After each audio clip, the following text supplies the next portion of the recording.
नमस्कार, हमारी खास पेशकश में आपका स्वागत है। मैं हूं मनोज मानस और सबसे पहले हम बात करेंगे सोफिया पर बदजुबानी, मंत्री पर शिकंजा। मध्य प्रदेश के मंत्री विजय शाह के एक विवादित बयान को लेकर मध्य प्रदेश हाईकोर्ट ने सख्त रुख अपनाया है। कोर्ट ने कर्नल सोफिया कुरैशी को लेकर दिए गए बयान पर स्वतः संज्ञान लेते हुए 4 घंटे के भीतर विजय शाह के खिलाफ एफआईआर दर्ज करने के निर्देश दिए हैं। जस्टिस अतुल श्रीधरन की अध्यक्षता वाली डिवीजन बेंच ने राज्य के पुलिस महानिदेशक यानी कि डीजीपी को आदेश देते हुए स्पष्ट किया है कि विजय शाह पर तत्काल एफआईआर दर्ज होनी चाहिए। अदालत ने इस मामले में राज्य के महाधिवक्ता प्रशांत सिंह को भी सख्त निर्देश जारी किए हैं और कहा कि किसी भी स्थिति में एफआईआर दर्ज होनी चाहिए। हाईकोर्ट ने मामले की अगली सुनवाई सोमवार सुबह सबसे पहले करने की बात कही। अदालत के इस आदेश के बाद राज्य प्रशासन और पुलिस महकमे में हलचल मच गई है।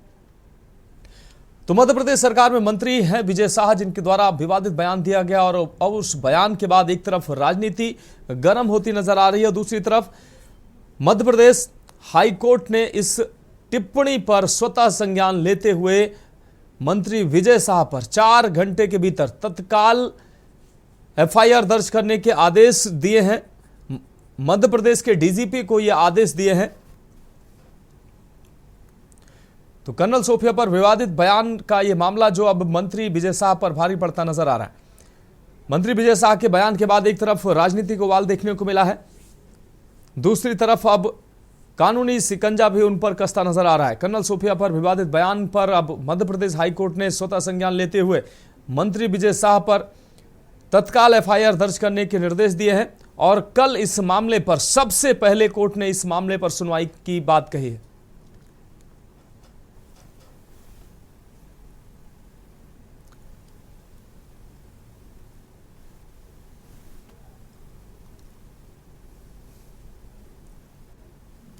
तो मध्य प्रदेश के मंत्री विजय शाह के एक विवादित बयान को लेकर मध्य प्रदेश हाईकोर्ट ने सख्त रुख अपनाया। कोर्ट ने कर्नल सोफिया कुरैशी को लेकर दिए गए बयान पर स्वतः संज्ञान लेते हुए 4 घंटे के भीतर विजय शाह के खिलाफ एफआईआर दर्ज करने के निर्देश हाईकोर्ट ने दिए हैं। जस्टिस अतुल श्रीधरन की अध्यक्षता वाली डिवीजन बेंच ने राज्य के पुलिस महानिदेशक को आदेश दिया है। आदेश देते हुए स्पष्ट किया कि विजय शाह पर तत्काल एफआईआर दर्ज होनी चाहिए। अदालत ने इस मामले में राज्य के महाधिवक्ता प्रशांत सिंह को भी सख्त निर्देश जारी किए हैं और कहा कि किसी भी स्थिति में एफआईआर दर्ज होनी चाहिए। हाईकोर्ट ने मामले की अगली सुनवाई सोमवार सुबह सबसे पहले, आपको बता दें अगले सप्ताह में जो सोमवार को सुनवाई होगी, सबसे पहले इसी मामले की सुनवाई करने की बात कही। अदालत के इस आदेश के बाद राज्य प्रशासन और पुलिस महकमे में हलचल तेज हो गई है। और इस खबर पर हमारे विशेष संवाददाता अखिलेश सिंह जी हमारे साथ दिल्ली से जुड़ चुके हैं। अखिलेश जी, कर्नल सोफिया पर विवादित बयान देना मध्य प्रदेश सरकार में मंत्री विजय शाह पर अब भारी पड़ता नजर आ रहा है। एक तरफ राजनीति भी गर्म हो गई है, दूसरी तरफ मध्य प्रदेश हाईकोर्ट ने इस मामले का स्वतः संज्ञान लिया इस बयान पर और तत्काल डीजीपी को आदेश दिया है कि 4 घंटे के भीतर एफआईआर दर्ज हो। क्या कहेंगे? देखिए मनोज, जिस तरह से कर्नल सोफिया को लेकर मध्य प्रदेश सरकार के मंत्री कुंवर विजय शाह के तरफ से अनर्गल बयानबाजी की गई और उन पर जिस तरह से निजी टिप्पणियां की गई, उन टिप्पणियों को लेकर आज मध्य प्रदेश के जबलपुर हाई कोर्ट ने स्वतः संज्ञान लिया और तत्काल मध्य प्रदेश सरकार उसके बचाव में खड़े हुए तो प्रदीप कुमार सिंह उनको भी डांट लगाते हुए जबलपुर हाई कोर्ट के जस्टिस ने आदेश दिया कि एफआईआर 5 बजे तक दर्ज हो जानी चाहिए और 5 बजे तक एफआईआर दर्ज करके कोर्ट को अवगत कराया जाए। तो ये कहा जा सकता है कि विजय शाह को कर्नल सोफिया कुरैशी पर अनर्गल बयानबाजी करने का मामला अब काफी महंगा पड़ता दिख रहा है और हो सकता है कि जबलपुर हाई कोर्ट की सख्त टिप्पणी के बाद और एफआईआर का आदेश देने के बाद देर रात तक इस्तीफा भी विजय शाह का हो सकता है। इस तरह की भी खबरें आ रही।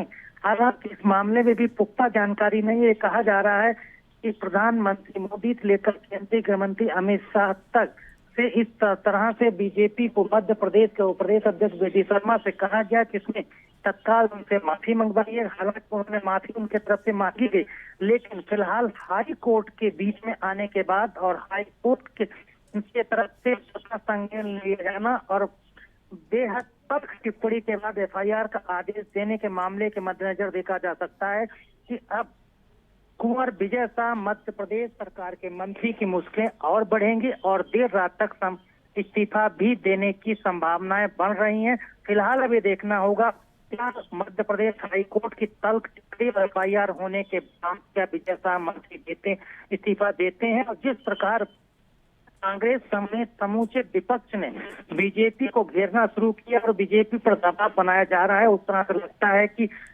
बीजेपी और सरकार अपना पल्ला झाड़ने के लिए विजय शाह का इस्तीफा ले सकती है, क्योंकि इस समय सीज फायर के समय और पाकिस्तान और भारत के बीच जो आतंकवाद को लेकर बढ़ा हुआ तनाव पर कर्नल सोफिया कुरैशी ने जिस निष्ठा के साथ काम किया और सैन्य ठिकानों पर जिस तरह कार्रवाई से लेकर प्रेस ब्रीफिंग तो शामिल रहे, तो उनकी निष्ठा पर सवाल नहीं उठाया जा सकता है। लेकिन मंत्री विजय शाह की तरफ से उठाए गए सवाल वो फिलहाल भारतीय जनता पार्टी गिरी है। तो लगता यही है कि विजय शाह का इस्तीफा देर रात तक हो सकता है, जैसी खबरें आ रही हैं, लेकिन अभी इनको पुष्ट नहीं किया जा सकता है। हाँ बिल्कुल अखिलेश जी, इस तमाम जानकारी के लिए आपका बहुत शुक्रिया। तो कर्नल सोफिया पर विवादित बयान अब विजय शाह पर भारी पड़ा है और देश की बेटी कर्नल सोफिया ने जिस तरीके से ऑपरेशन सिंदूर के दौरान देश को ब्रीफ किया, हर देशवासी अब उनकी तारीफ कर रहा था और एक मैसेज जो सरकार की तरफ से देने का प्रयास किया गया था, जो नैरेटिव एक देश में चल रहा था, उसके बाद जो एक मैसेज देने का प्रयास किया गया था, उस मैसेज पर कहीं ना कहीं ये चोट, ये विवादित बयान करता नजर आ रहा है। और अब ऐसे में विजय शाह के द्वारा ये विवादित बयान के बाद एक तरफ राजनीतिक पार्टियों में आरोप प्रत्यारोप का दौर शुरू हो गया है। तमाम पार्टियां जो है वो भाजपा पर निशाना साध रहे हैं, वहीं अब विजय शाह की मुश्किलें भी बढ़ती नजर आ रही हैं। और अब हम बात करेंगे गवई देश के 52वें चीफ जस्टिस। कहते हैं कुछ लोगों की मेहनत उन्हें अर्श से फर्श पर बैठा देती है, आपको बता दें, और कुछ ऐसे लोग भी होते हैं जिनकी मेहनत फर्श से अर्श तक ले जाती है। देश के 52वें मुख्य न्यायाधीश बने जस्टिस भूषण रामकृष्ण गवई भी इन्हीं में से एक है। कभी महाराष्ट्र के अमरावती की झोपड़पट्टी में जीवन बिताने वाले गवई ने सुप्रीम कोर्ट के मुख्य न्यायाधीश पद की शपथ ली है। मुख्य न्यायाधीश जस्टिस संजीव खन्ना ने जस्टिस भूषण रामकृष्ण गवई के नाम को मुख्य न्यायाधीश के लिए आगे बढ़ाया।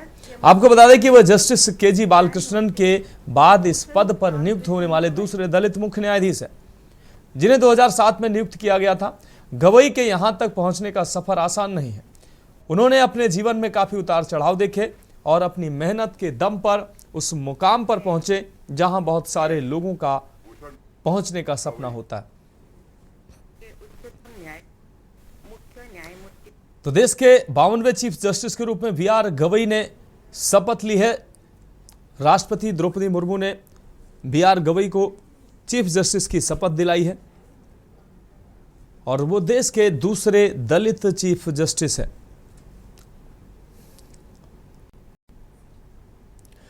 तो जस्टिस संजीव खन्ना का कल आखिरी कार्य दिवस था, उसके बाद आज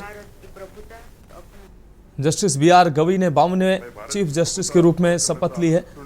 राष्ट्रपति द्रौपदी मुर्मू ने VR गवई को 52वें चीफ जस्टिस के रूप में शपथ दिलाई। तथा मैं सम्यक प्रकार से और श्रद्धापूर्वक तथा अपनी पूरी योग्यता ध्यान तो महाराष्ट्र के अमरावती अपने पद के कर्तव्यों का हो या पक्षपात अनुराग या देश के बिना पालन करूंगा।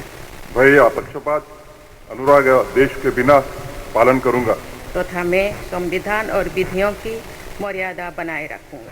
तथा मैं संविधान और विधियों की मर्यादा बनाए रखूंगा।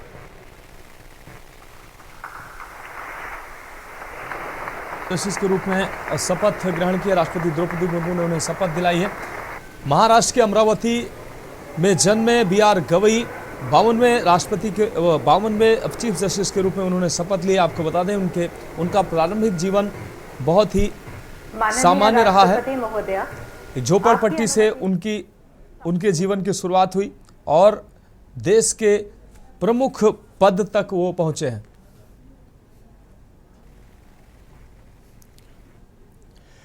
और अब बात करेंगे सामान्य हालात, खुले स्कूल।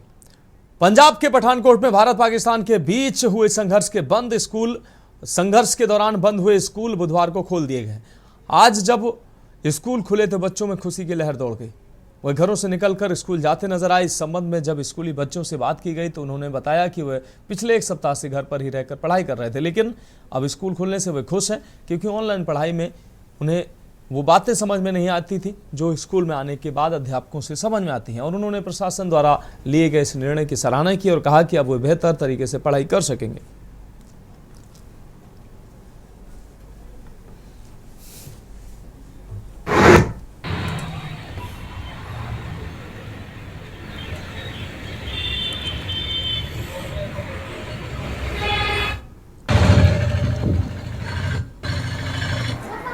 हाँ बेटा की ना ਤੁਹਾਡਾ ਕਿਹੜੇ ਸਕੂਲੇ ਪੜ੍ਹਦੇ ਹੋ? ਮੇਰਾ ਨਾਮ ਚਾਹਤ ਹੈ। ਮੈਂ ਸ਼ਹੀਦ ਮੱਖਣ ਸਿੰਘ ਸਕੂਲ ਵਿੱਚ ਪੜ੍ਹਦੀ ਹਾਂ। ਜਿੱਦਾਂ ਕਿ ਪਾਕਿਸਤਾਨ ਤੇ ਇੰਡੀਆ ਦੀ ਲੜਾਈ ਹੋਈ ਸੀ, ਉਸ ਵਿੱਚ ਸਾਨੂੰ ਛੁੱਟੀਆਂ ਪੈ ਗਈਆਂ ਸੀ।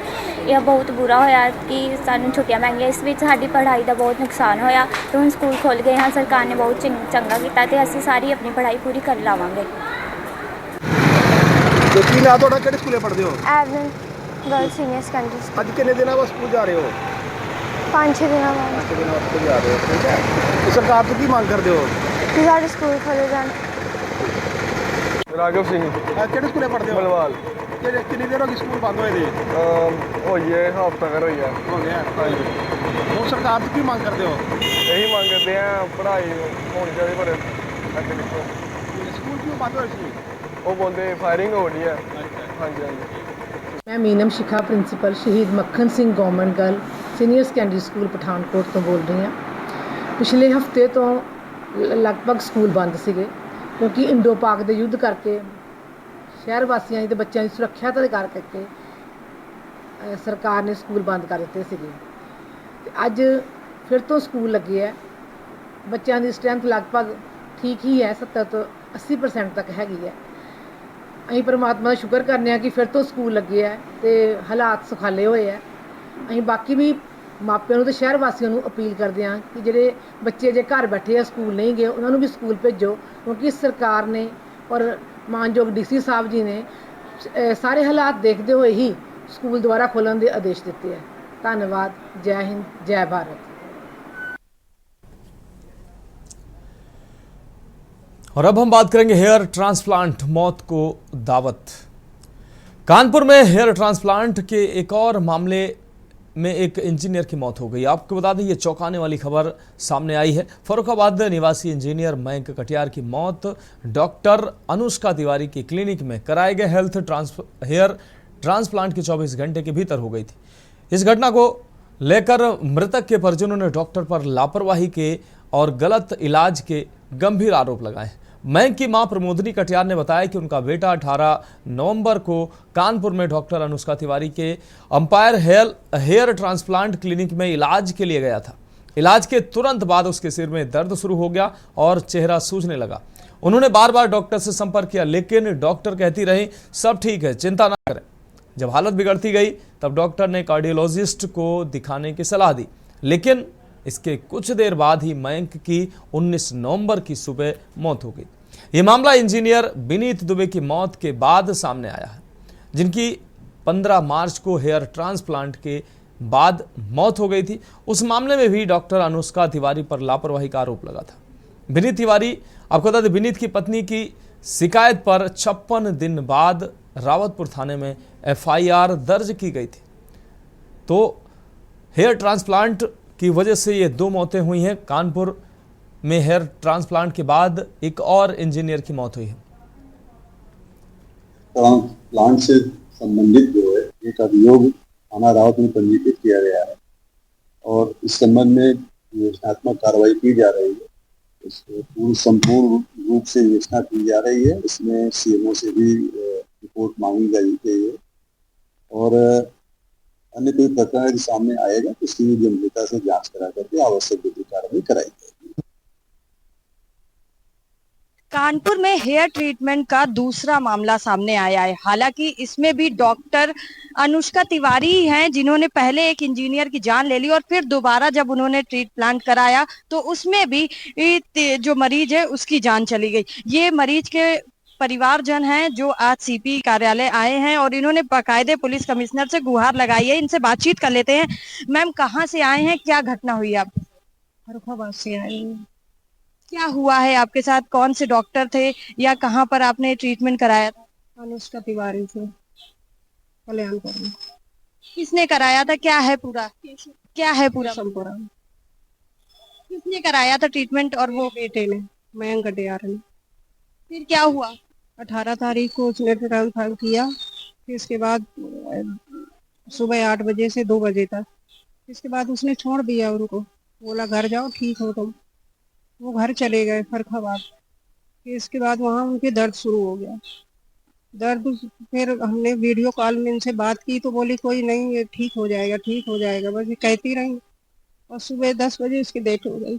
सर मैम, मयंक ने हेयर ट्रांसप्लांट कराया था, अनुष्का तिवारी नाम है उनका, और एम्पायर क्लिनिक के नाम से केशवपुरम में क्लिनिक चलाती हैं।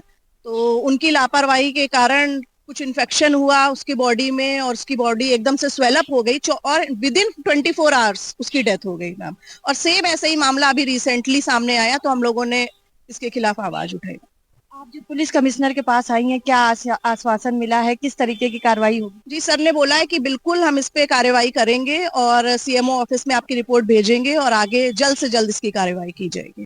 आप भी उनके ब्रदर हैं और आप क्या कहना चाहेंगे, क्योंकि एक बड़ी घटना हो गई आपके साथ? मैं बस यही चाहता हूँ डॉक्टर को कड़ी से कड़ी सजा मिले और वो आगे ऐसा किसी के साथ और ना कर पाए, किसी का और भाई ना जाए, किसी की माँ का बेटा ना जाए, किसी को और खोना ना पड़े। शासन को भी कुछ करना चाहिए, जिस तरीके से क्लिनिक खुल रहे हैं शासन को इस पर कड़ी एक्शन लेनी चाहिए और यूपी में ऐसा हो रहा है तो फिर इस पर संज्ञान और ज्यादा लेना चाहिए। तो देखिए, कहीं ना कहीं जो पीड़ित लोग हैं वो यही चाहते हैं कि उनको न्याय मिले। ये जो क्लिनिक खुल रहे हैं इन पर सख्त कार्रवाई करी जाए और जो डॉक्टर है जिसके द्वारा 2 लोगों ने अपनी जान गंवा दी है उस पर भी सख्त एक्शन होना चाहिए। कानपुर से के न्यूज के लिए सारिका गुप्ता की रिपोर्ट। तो हेयर ट्रांसप्लांट के बाद एक और इंजीनियर की मौत हुई है। इस खबर पर अहम अपडेट के लिए हमारी संवाददाता सारिका गुप्ता हमारे साथ जुड़े हुए हैं। सारिका, अगर बात करें हेयर ट्रांसप्लांट के बाद एक और इंजीनियर की मौत हुई है, इससे पहले भी ये घटना सामने आ चुकी है, क्या कुछ अहम अपडेट है इस पर? बिल्कुल, मैं बता दूं, कानपुर में हेयर ट्रांसप्लांट के नाम पर कई क्लिनिक चल रहे हैं और फर्जी तरीके से उन क्लिनिकों को चलाया जा रहा है। पूरा मामला जो है वो काकादेव में एम्पायर एक क्लिनिक था वहां का है, क्योंकि वहां पर पहले करीब 56 दिन पहले जो एक कांड हुआ था जिसमें पावर कारपोरेशन के पंचकी पावर प्लांट के इंजीनियर थे, उनकी जान चली गई थी हेयर ट्रांसप्लांट कराने के बाद। उसके बाद उनकी जो पत्नी है उन्होंने 56 दिन बाद एफआईआर कराई, क्योंकि उन्होंने मुख्यमंत्री पोर्टल पर इसकी शिकायत दर्ज करी और उसके बाद जो है पुलिस कमिश्नरेट ने इस पूरे प्रकरण पर संज्ञान लेते हुए एफआईआर दर्ज करी। जैसे ही ये मामला सामने आया काफी प्रमुखता से के न्यूज में दिखाया गया और उसके बाद आज जब इस मामले पर जब मैं कानपुर पुलिस कमिश्नर के पास पहुंची तो वहां पर दूसरा प्रकरण भी सामने आया। जो फर्रुखाबाद की रहने वाली एक महिला है, उनका बेटा जो यहाँ पर इंजीनियर था उसने भी हेयर ट्रांसप्लांट कराया था और वो भी डॉक्टर अनुष्का तिवारी से कराया था और उसकी भी एक दिन में ही मौत हो गई थी, जिसके कारण जो है आक्रोशित और पीड़ित परिवार जो है कानपुर कमिश्नर से मिलने पहुंचा और तत्काल उन्होंने फिर से आदेश जारी कर दिए कि इन डॉक्टर के खिलाफ आदेश गिरफ्तारी के करे जाए और नई एफआईआर दर्ज करी जाए। तो इस पूरे प्रकरण में जो है पुलिस द्वारा नोटिस जारी कर दिया गया है डॉक्टर को। जैसा कि पहले से कहा जा रहा था कि डॉक्टर जो है अपने क्लिनिक को बंद करके चली गई है, अपना फोन नहीं रिसीव कर रही है, फोन भी स्विच ऑफ कर दिया है उन्होंने। तो इस पूरे प्रकरण पर लेकर पुलिस काफी गंभीर है और डॉक्टर को पकड़ने के लिए जद्दोजहद कर रही है। हालांकि अभी 2 प्रकरण जो है हेयर ट्रांसप्लांट के सामने आ गए हैं और इस पर जो है न्याय की गुहार लगाई है पीड़ितों ने और साफ कहा है कि इस तरीके के जो फर्जी क्लिनिक चल रहे हैं उन पर जो है प्रशासन एक्शन ले और जिन्होंने इस तरीके का कृत्य करा है उन पर भी कड़ी कार्रवाई करी जाए। हाँ बिल्कुल सारिका, इस तमाम जानकारी के लिए आपका बहुत शुक्रिया। तो हेयर ट्रांसप्लांट से एक और इंजीनियर की मौत की खबर सामने आ रही है और हमारी खास पेशकश में वक्त एक ब्रेक का है और ब्रेक के बाद हम बात करेंगे प्लांट चालू करने की मांग, सपा का प्रदर्शन। आप देख रहे हैं के न्यूज, खबरों का सारथी। तो ब्रेक के बाद हमारी खास पेशकश में एक बार फिर से आपका स्वागत है। बात करेंगे प्लांट चालू करने की मांग, सपा का प्रदर्शन। खबर कन्नौज से है, जहां उर्मदा क्षेत्र में बने काऊ मिल्क प्लांट के पास सपा कार्यकर्ताओं ने धरना प्रदर्शन किया है। सपा सरकार में बने काऊ मिल्क प्लांट को चालू करवाने के लिए सपा कार्यकर्ताओं ने धरना प्रदर्शन किया। सपा कार्यकर्ताओं ने प्लांट को जल्द चालू करवाने की मांग की है। वहीं सपा नेता अरविंद यादव और जय कुमार तिवारी ने बताया कि यह काऊ मिल्क प्लांट सपा सरकार में बना था। कुछ समय चलने के बाद भाजपा सरकार आने पर यह बंद हो गया। भाजपा सरकार ने जानबूझकर इस पर कोई ध्यान नहीं दिया, जिस कारण से यह बंद हो गया।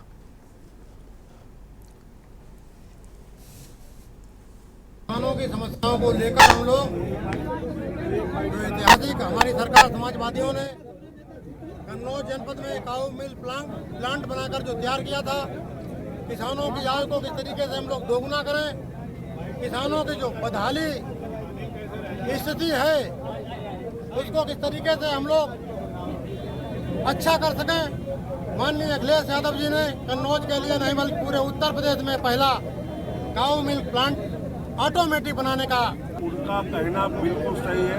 कर्मचारी ही नहीं, यहाँ पर लाखों लीटर दूध जब ये प्लांट चालू हुआ था तो पूरे आसपास क्षेत्र के जनपद के तमाम तहसील के लोगों ने यहाँ पर दूध देने का काम किया। राष्ट्रीय अध्यक्ष जी ने एक बार नहीं बल्कि कई बार सरकार से मांग की। विधायक जी, जिला अध्यक्ष जी, अनिल पाल जी, एस दोहरे जी, कल्याण सिंह जी, हम लोग कई बार जिलाधिकारी से। और इस खबर पर हमारे संवाददाता अमित मिश्रा ज्यादा जानकारी के लिए हमारे साथ जुड़ गए हैं। अमित, अब काऊ मिल्क प्लांट को चालू करने को लेकर सपा कार्यकर्ताओं ने प्रदर्शन किया है और मांग भी की है। सपा सरकार में चालू किया गया ये प्लांट भाजपा सरकार में बंद कर दिया गया, ये आरोप लगाए गए। बिल्कुल बता दें, सपा सरकार में ये सपा सरकार की बहुत महत्वपूर्ण योजनाओं में से एक योजना थी काऊ मिल्क प्लांट, और ये लगभग कई जिलों के जो किसान थे जो दूध का कारोबार करते थे उनको बहुत ज्यादा लाभ देने वाला प्लांट बनाया गया था। सपा सरकार के दौरान ये कुछ साल तो चल पाया है, लेकिन उसके बाद ये बजट के अभाव में कहीं ना कहीं ये बंद हो गया। इस प्लांट की अगर बात करी जाए तो 1 लाख लीटर प्रतिदिन क्षमता वाला ये प्लांट था, जिसमें गाय का दूध इसमें स्टोर हो सकता था और 6 महीने तक स्टोर करा जा सकता था। और ऐसा भी बताया जाता है इसमें फ्रांस से अत्याधुनिक मशीनें लगाई गई थी और इसमें तमाम तरीके की गाय के ही प्रोडक्ट से गाय के ही दूध से जो प्रोडक्ट बनते हैं उन चीजों को बनाना था।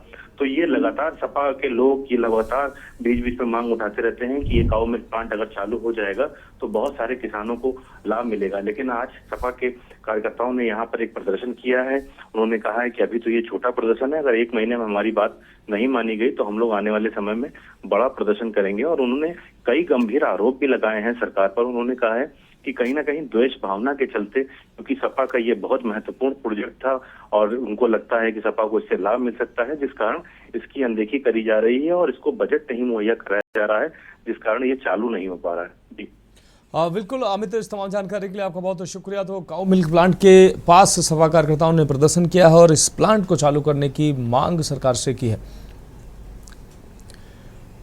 सपा कार्यकर्ताओं ने आरोप लगाया कि सपा कार्यकाल में ये प्लांट चालू किया गया था, लेकिन भाजपा की सरकार आने पर ये प्लांट बंद कर दिया गया है।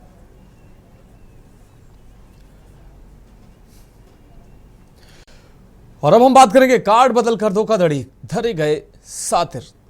खबर सहारनपुर से है, जहां एटीएम कार्ड बदलकर धोखाधड़ी करने का मामला सामने आया है। आपको बता दें कि सदर बाजार पुलिस धोखाधड़ी करने वाले 3 सातिर अपराधियों को गिरफ्तार कर चुकी है। वहीं पुलिस ने आरोपियों के पास से 2 एटीएम कार्ड बरामद किए हैं। पकड़े गए सभी आरोपी गौतम बुद्ध नगर निवासी बताए जा रहे हैं। वहीं पूछताछ में सामने आया है कि सभी पकड़े गए आरोपी एटीएम मशीनों पर रेकी करते थे और एटीएम मशीन के कार्ड स्लॉट में एल्फी या ग्लू डाल देते थे, जिससे किसी भी व्यक्ति के पैसे निकालने पर उसका एटीएम कार्ड मशीन में फंस जाता था और ये सभी आरोपी उसका पिन पता करके पैसे निकाल लेते थे।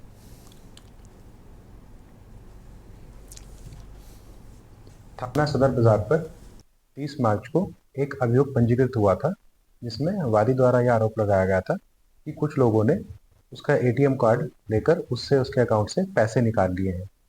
थाना सदर बाजार की पुलिस लगातार इस मामले की तफ्तीश कर रही थी। श्रीमान वरिष्ठ पुलिस अधीक्षक महोदय सहारनपुर के निर्देशानुसार इसमें टीम गठित की गई और उसमें बहुत मेहनत के साथ टेक्निकल इंटेलिजेंस, सीसीटीवी फुटेज और मैनुअल इंटेलिजेंस के साथ फाइनली इसमें 3 लोगों को जो है गिरफ्तार किया गया है, जिनमें से एक का नाम है अनिल सन ऑफ खजान, एक का नाम है आबिद उर्फ मिंटू उर्फ कन्नर और एक का नाम है पिंकी। ये तीनों जो है हाथरस के रहने वाले हैं। इनका जो इनके पास से 3 एटीएम कार्ड भी बरामद हुए हैं अलग अलग बैंक्स के। इनके पास से कुछ कैश भी बरामद हुआ है। इसके अतिरिक्त जो मोटरसाइकिल इन्होंने घटना में प्रयोग की थी वो भी पुलिस ने बरामद करी।